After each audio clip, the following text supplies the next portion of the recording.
திருச்சி மாவட்ட மணப்பாறையில் பாலியல் சீண்டல் தொடர்பான பிரச்சனையில் மூடப்பட்ட தனியார் பள்ளிகள் மீண்டும் திறக்கப்பட்டுள்ள நிலையில் பெற்றோர்கள் வாக்குவாதத்தில் ஈடுபட்டிருக்கின்றனர். கூடுதல் விவரங்களை செய்தியாளர் காதர் மொய்தீன் வழங்கிட கேட்கலாம். காதர் மொய்தீன், வணக்கம். என்ன மாதிரியான அவங்க வாக்குவாதத்தில் ஈடுபட்டாங்க பெற்றோர்கள்? கூடுதல் விவரங்களை பதிவு பண்ணுங்க காதர்.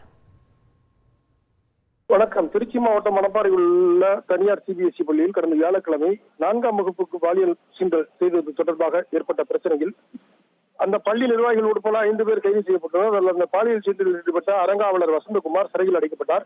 இந்நிலையில் அந்த பள்ளிக்கு வெள்ளி, சனி ஆகிய நாட்கள் 2 பள்ளிகளுக்கு விடுமுறை விதிக்கப்பட்டது. சிபிஎஸ்இ பள்ளி மற்றும் மெட்ரிக் பள்ளிகள் ஆகியவை தனித்தனியாக உள்ளன.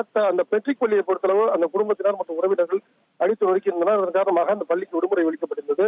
3 நாள் விடுமுறைக்கு பின்பு இன்று பள்ளி திறக்கப்பட்டது. இந்த பள்ளி திறப்பதற்கான குறுஞ்செய்தி அனைத்து பெற்றோர்களுக்கும் அனுப்பப்பட்டிருந்தது. இந்நிலையில் இன்று காலை இந்த சிபிஎஸ்இ பள்ளியில் பயிலக்கூடிய மாணவ மாணவிகளின் பெற்றோர் அங்க பள்ளிக்கு வந்தனர். பள்ளிக்கு வந்த பின்பு இந்த பள்ளியில் நடந்த விரும்பத்தகாத சம்பவத்திற்கு பள்ளி நிர்வாகத்தின் சார்பில் எந்தவித வருத்தமும் தெரிவிக்கவில்லை. பள்ளிக்கு வர வேண்டும் என்ற குறுந்தகவல் மட்டுமே அனுப்பப்பட்டிருக்கிறது.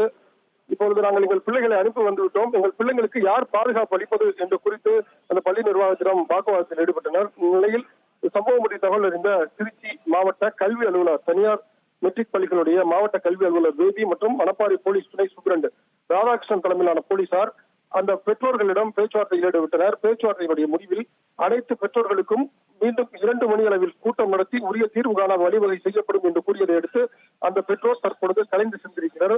பெற்றோர் கோரிக்கை அந்த பகுதி முழுவதும், பள்ளி முழுவதும் சிசிடிவி கேமராவுக்கு பொருத்த வேண்டும், ஆசிரியர்களுடைய விவரங்களை எங்களுக்கு தர வேண்டும் உள்ளிட்ட பல்வேறு கோரிக்கைகளை வலியுறுத்தியுள்ளனர். விவரங்களுக்கு நன்றி காதர் மொய்தீன்.